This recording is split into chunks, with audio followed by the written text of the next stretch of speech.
कृपया तालियों की गड़गड़ाहट से इस विशेष अवसर का अभिवादन करें।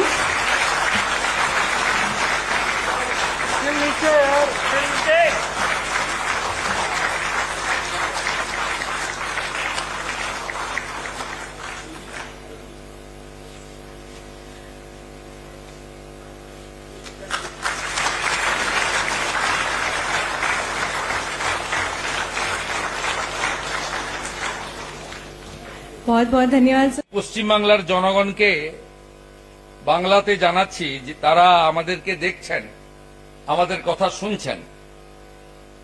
2018 সালে শুরু হওয়া এই কর্মসূচিতে ভারতবর্ষে এখনো পর্যন্ত আয়ুষ্মান ভারতের ব্যক্তিগত কার্ড বিতরণ হয়েছে 44 কোটি।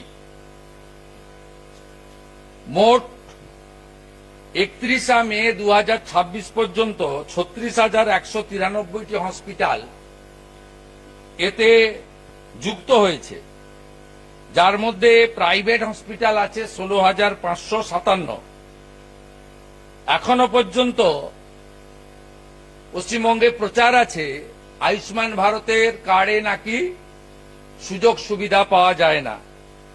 আমি পশ্চিম বাংলার সম্মানীয় জনগণের উদ্দেশ্যে জানাই, মাননীয় মোদীজির নেতৃত্বে ভারত সরকার 12.17 কোটি হসপিটালে ভর্তি হওয়া মানুষকে 1.82 লক্ষ কোটি টাকা এখনো পর্যন্ত দিয়েছেন এই কর্মসূচিতে, যেটা থেকে পশ্চিমবঙ্গ গত 8 বছর বঞ্চিত হয়েছে শুধু রাজনীতির কারণে।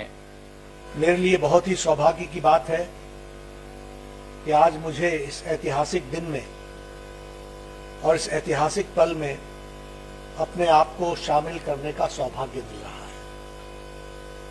मैं ये शब्दों में इसलिए नहीं कह रहा हूं, मैं भावना से कह रहा हूं, क्योंकि एक लंबी प्रतीक्षा के बाद आज वो घड़ी आई है जिसके लिए मैं लंबे समय से प्रयासरत था और जिसको शुभेंदु अधिकारी जी ने उसको कार्य रूप दिया है और आज सफल किया है। इसके लिए मैं बहुत अगर मैं आयुष्मान भारत की बात करूं तो मुझे लगता है कि यह सच में मानवता से प्रेरित यह स्कीम जो आज वेस्ट बंगाल में भी लागू होगी और उसके माध्यम से वेस्ट बंगाल की जनता को इसका लाभ मिलेगा, ये बहुत ही उत्तम कार्य है, जिस उत्तम कार्य में मुझे भी जुड़ने का सौभाग्य प्राप्त हो रहा है। मैं अपने आप को गौरवान्वित भी महसूस करता हूं और मैं अपने आप को एक तरीके से ईश्वर का आशीर्वाद भी मानता हूं कि मुझे ये स्कीम में अपने आप को जोड़ने का मौका मिला है।